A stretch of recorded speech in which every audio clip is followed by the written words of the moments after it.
Hi, welcome to Savant's quarterly market review for the first quarter of 2014. My name's Gina Beall, and I'm a member of Savant's Investment Committee and Research Team.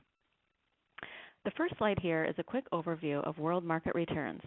Overall, the first quarter returns look good, but it was a fairly volatile quarter we lived through. Coming off of a banner year in 2013, U.S. stocks rose a modest 1.8%. International stocks had lower returns, being held back by a number of concerns.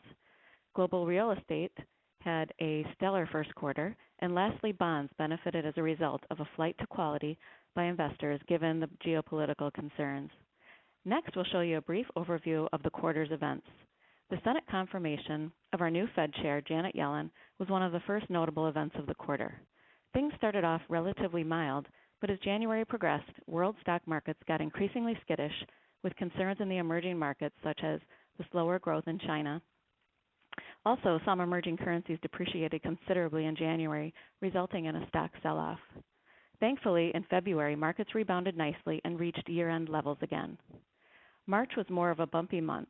Ukraine had to seek international bailout, and markets were held back by the weather-related drag on the U.S. economy following the unusually cold weather over the winter. By the end of the quarter, corporate profits hit new highs. Next, let's look at more details of the market activity.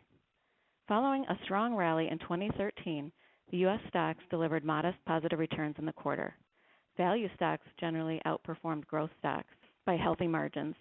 Small cap stocks, which beat large cap in 2013, slowed down a bit in the first quarter, up 1.1%. Next up, international stocks. During the quarter, international developed markets posted a small positive return of 0.8%.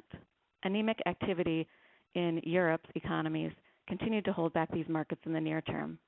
Small cap stocks, however, delivered outperformance relative to large cap stocks, up 3.8%, and value stocks outperformed growth stocks. Staying focused on the international markets, next we'll take a look at the emerging markets. These markets were jolted early in the quarter by concerns about currency depreciation in some countries and China's slowing economy. As a result, emerging markets in aggregate were down 0.4%. The exception was small cap stocks, which significantly outperformed large cap stocks, up 3.6%. Frontier markets, which are less developed than emerging markets, had moderate gains of 1.2%, but they've been very strong over the past year, up 17.2%. In contrast, let's take a look at alternative investments, which started the year on a very strong note. In a turnaround from 2013, REITs performed strongly during the quarter, particularly in the U.S. Commodities regained ground during the quarter as well, rising 7%. Coffee was the biggest gainer in the index, returning just over 58%. Lastly, let's take a look at bonds. In her first meeting as Fed chair, Janet Yellen announced the reduction of monthly bond purchases from $65 to $55 billion.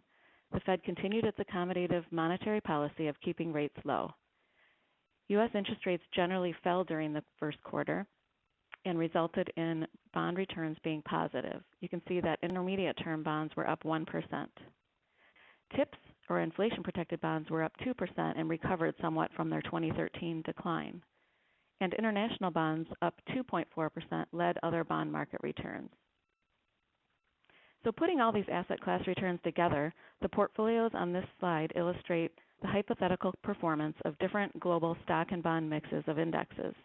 There was not a large differential this quarter across the different allocations. You can see that a hypothetical 50-50 portfolio would have earned about 1%, while a portfolio of 100% stocks would have earned 1.5%.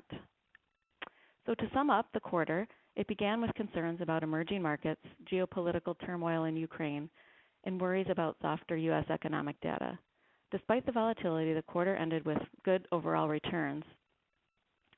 Interestingly, during the first quarter, we had the 5-year anniversary of the end of the bear market and global financial crisis on March 9th of 2009.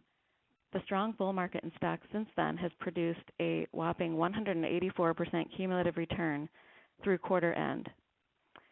So that's a pretty nice reward for disciplined investors who've stayed in the market. On that note, that concludes our first quarter update. Thanks for listening today. Please join us next quarter.